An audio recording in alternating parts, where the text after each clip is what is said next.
जब से बुटीक से आई हूँ बार बार उस गोरी सी लड़की का चेहरा अनायास ही आंखों के सामने आ जा रहा था। हरे रंग की सलवार कमीज पहने, माथे पर दुपट्टा ओढ़े बुटीक के बाहर किसी लड़के से बात कर रही थी। साथ में एक 5-6 साल का बच्चा भी था। पता नहीं क्यों मुझे उसका चेहरा जाना पहचाना सा लग रहा था।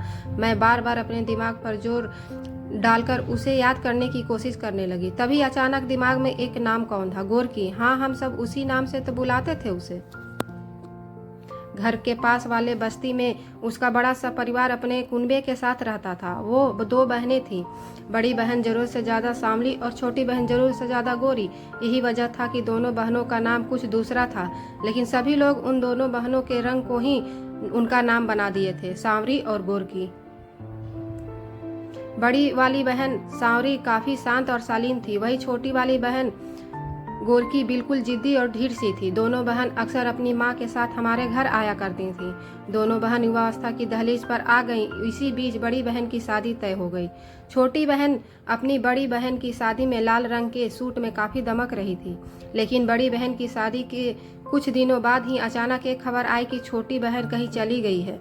घर वाले उसे कुछ दिन ढूंढे, फिर मन मानकर अपने काम में लग गए।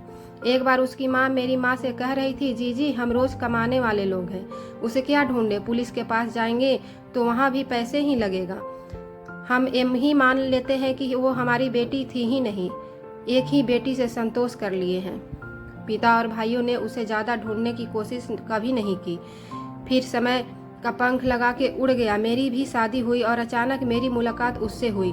मैं सोची माँ को फ़ोन करके उसको बता दूँ, फिर सोची पहले खुद ही एक बार उससे बात कर लेती हूँ। फिर जिस दिन अपना ड्रेस लेने मैं बुटीक गई, वो उस दिन भी मुझे दिख गई। पहले तो वो मुझसे नजरें चुरा कर निकल रही थी, लेकिन मैंने जब आवाज़ दी तो वो वापस आ गई और बोली, दीदी आप मुझे पहचान लिया? मैं मुस्कुराते हुए बोली, क्यों, तुमने मुझे नहीं पहचाना क्या? गोरकी थोड़ा झिझकते हुए बोली, पहचान तो मैं उसी दिन गई थी, पर बोली नहीं क्योंकि पता ना आप मुझे पहचानते या नहीं। मैं बात का रुख बदलते हुए बोली, कहाँ रह रही हो आजकल? गोरकी ने एक लड़के जिससे उस दिन बात कर रही थी की तरफ इशारा करते हुए कहा, वो हमारे शौहर हैं दीदी। फिर उस छोटे से बच्चे का हाथ पकड़कर मुझे अपने साथ आने को बोल चलने लगी। मैं भी यंत्रवत उसके पीछे पीछे आने लगी। कुछ तो उसके बारे में जानने की इच्छा और कुछ उसे यूं मना करना ठीक न लगा। 1-2 गलियां पार करने के बाद एक पक्के घर में एक कमरे में ले गई। वो एक कमरा क्या था, उसका पूरा घर ही था। साइड में टेबल पर गैस रखा और नीचे ऊपर बर्तन और किचन का सामान रखा। कमरे में एक चौकी थी जिस पर अभी तो कपड़ों का ढेर रखा था, उसके नीचे भी सामानों का ढेर था। बच्चा घर पहुंचते ही माँ से हाथ छुड़ाकर पास वाली गली में खेलने भाग गया। अब घर में सिर्फ हम और वो थी।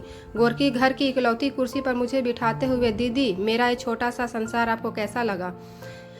मैं जो अभी तक पूरे घर का मुआयना कर रही थी, थोड़ा चकते हुए गोरकी की तरफ देखी, फिर उससे बोली, तेरा पति मुस्लिम है क्या? तूने मुस्लिम से शादी कर ली? वो थोड़ा नज़र चुराते हुए बोली, हाँ दीदी, इन्होंने ही मुझे घर से भागने में मदद की। फिर कुछ दिन बाद हमने निकाह कर लिया। मैं थोड़ा गुस्सा दिखाते हुए बोली, तुम घर से भागी क्यों? ये तुमने काफ़ी गलत किया। तुम्हें अपने घर वालों की याद नहीं आती? उनकी इज्जत का भी थोड़ा ख्याल ना आया?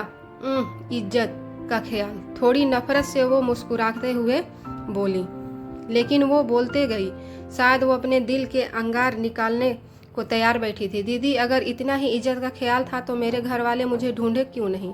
हम जिस समाज में रहते हैं वो सिर्फ लड़कियों को ही गलत मानता है, भले ही गलती किसी की भी हो। दीदी आपसे तो हमारे घर की माली हालत छिपी नहीं थी, लेकिन फिर भी दीदी की शादी में पापा और मम्मी ने अपने हैसियत से बढ़कर दीदी को दिया और लिया। दीदी भी खुश थी अपनी शादी से, लेकिन शादी के 6 महीने बाद ही दीदी का बच्चा न हो रहा था। उनके ससुराल वाले उन्हें तंग करने लगे। बच्चे के बिना उनकी ज़िंदगी को सासरे वाले नर्क बनाने लगे। एक बार पापा और माँ ने जीजा जी को समझाने की कोशिश की तो उनका जवाब सुनकर सबको साफ सूंघ गया। वो शायद बोलते बोलते थक गई थी। पास में रखे गिलास से पानी पीने लगी। क्या बोला था तुम्हारे जीजा ने? मैं उसके चेहरे पर नज़र गड़ाते हुए बोली, आप लोगों अपनी छोटी बेटी का विवाह मेरे साथ कर दीजिए, तभी आपकी बड़ी बेटी को भी मैं रखूंगा, वरना नहीं, बोलते हुए उसने मेरी ओर देखा। सच कहती हूँ दीदी, मैंने अपने जीजा जी से कोई गलत बात तक नहीं की थी। मैं तो अपनी बड़ी बहन का घर उजाड़ने का सोच भी नहीं सकती थी। अपनी बहन की शादी खतरे में देख मेरा दिल भी दुख रहा था। इच्छा हो रही थी कि अपनी शकल को आग लगा दूं, लेकिन किसी ने मेरी दिल की बात न समझी। बहन के गुस्से भी मुझ पर ही निकल रहे थे। पापा और भाइयों ने भी पहले तो मेरी खूब पिटाई की, फिर बाद में वो भी दीदी को समझाने लगे वो इस रिश्ते के लिए सहमति दे दे, क्योंकि जीजा फ्री में मुझसे शादी करना चाहते थे। शायद वो लोग मेरा शादी का दिन भी पक्का कर दिए, लेकिन मैं शाहजहान को पहले से जानती थी। मैं उसके दुकान का कपड़ा लाकर सिलती थी। मैंने शाहजहान से जब ये बातें कही तो उसने मुझे घर से भागने को कहा। शादी करने का विचार तो न था हमारा, लेकिन शाहजहान की बीवी शादी के 2 साल बाद ही रिजवान को जन्म देते हुए गुजर गई। शाहजहान रिजवान की परवरिश अकेले ही कर रहे थे। जब रिजवान ने मुझे ही अपनी अम्मी समझ लिया, कुछ दिनों तक मैं अपने घर वालों का इंतजार की। शायद वो आ जाते तो मैं अपने जीजा जी की शादी न करने की शर्त पर उसके साथ वापस भी जा सकती थी, लेकिन वो तो मुझे भुला ही दिए। कुछ दिनों के बाद शाहजहान ने मुझसे निकाह कर लिया।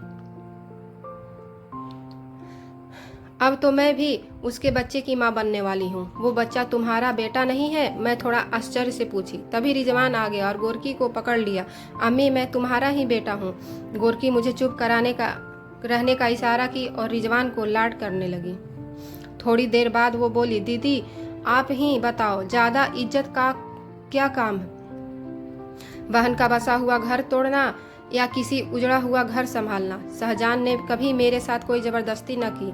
शायद यही वजह थी कि मैं उसकी ओर खींची चली आई। बोलते हुए उसकी आंखों में आंसू आ गए। मैं उससे पूछी, तू अब भी घर नहीं जाना चाहती? शुरुआत में तो वो मुझे घर की काफ़ी याद आती थी। कई बार फ़ोन भी की, लेकिन वो लोग आवाज़ सुनते ही काट देते थे। एक बार पता लगवाया तो पता चला कि दीदी को भी बच्चा हो गया है। जीजा भी अब शांत हो गए हैं, लेकिन अब मैं उन लोगों को नहीं देखना चाहती, क्योंकि जीजा तो गैर था, पर मेरे अपनों ने ही मुझे उस वक्त न समझा था। दीदी आपसे भी विनती है, मेरी इस दुनिया के बारे में उन्हें नहीं बताइएगा। जानती हूँ भागी हुई लड़की समाज का कलंक होती है, लेकिन मैं तो खुद को कलंक से बचाने के लिए भागी थी। कहते हुए वो मेरे हाथ पकड़ लिए। मैं उसके हाथ को अपने हाथों में ली और थपथपाते हुए बाहर आ गई। शायद मेरी उस थपथपाहट में ही सब कुछ था। स्टोरी अच्छा लगे तो प्लीज़ वीडियो को लाइक कर दीजिएगा, मेरे चैनल को सब्सक्राइब कर लीजिएगा।